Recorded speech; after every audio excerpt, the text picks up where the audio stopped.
Usaha ke arah pembentukan sistem pendidikan kebangsaan.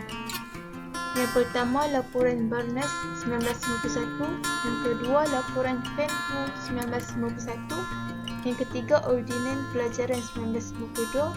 Yang keempat, laporan Woodhead 1955. Dan yang terakhir, Penyata Jawatankuasa Pelajaran 1956. Untuk laporan Barnes, sekolah rendah menggunakan bahasa Melayu atau bahasa Inggeris sebagai bahasa pengantar. Sekolah menengah pula menggunakan bahasa Inggeris sebagai bahasa pengantar. Laporan Fenwu, sekolah Cina diteruskan secara berasingan di bawah sistem kebangsaan dan pendidikan sekolah Cina haruslah berorientasikan tanah Melayu. Untuk ordinan pelajaran, tanah Melayu mempunyai dua jenis sekolah rendah, iaitu sekolah yang menggunakan bahasa Melayu dan bahasa Inggeris sebagai bahasa pengantar. Bahasa Cina dan bahasa Tamil diajar sebagai bahasa ketiga di sekolah rendah sekiranya terdapat 15 orang murid dalam kumpulan yang sama. Sekolah menengah menggunakan bahasa Inggeris sebagai bahasa pengantar. Laporan Woodhead di Sarawak dan Sabah pada tahun 1955 memperlaksanakan pendidikan peringkat rendah dan menengah. Mereka juga menitik beratkan kepentingan bahasa Inggeris sebagai bahasa pengantar dan mewujudkan sistem pembiayaan pendidikan yang terakhir.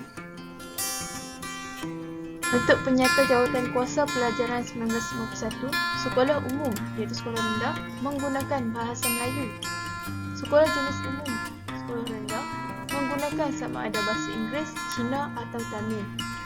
Bahasa Melayu dan bahasa Inggeris dijadikan mata pelajaran wajib di sekolah rendah. Sekolah menengah kebangsaan menggunakan bahasa Melayu sebagai bahasa pengantar, manakala bahasa Inggeris sebagai mata pelajaran.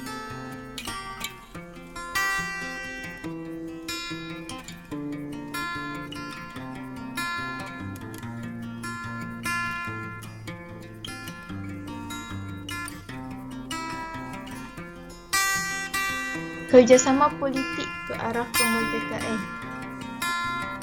Yang pertama, Pakatan Putera AMCA. Kedua, Persidangan Kebangsaan. Ketiga, Konvensyen Kebangsaan. Dan terakhir, pembentukan Parti Perikatan. Pakatan Putera AMCA. Mereka memupuk kerjasama politik antara kaum dan dapat melahirkan Manifesto Perlembagaan Rakyat. Manifesto ini mencadangkan pemerintahan sendiri, pembentukan Dewan Perundangan dan penerimaan satu kewarganaan dan seterusnya persidangan kebangsaan. Mereka membincangkan langkah-langkah untuk membentuk gabungan parti politik kebangsaan Tanah Melayu yang bersatu. Mereka juga menuntut agar diadakan pilihan raya persekutuan.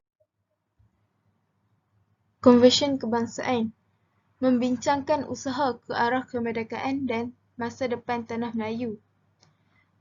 Meluluskan resolusi dan mendesak British mengadakan pilihan raya persekutuan. Pembentukan Parti Perikatan. Penyertaan MIC melengkapkan kerjasama tiga kaum terbesar di Tanah Melayu, Cina, India dan Melayu. Dan mereka memilih kapal layar sebagai logo yang melambangkan kesediaan menempuh cabaran dan rintangan bagi mencapai kemerdekaan negara.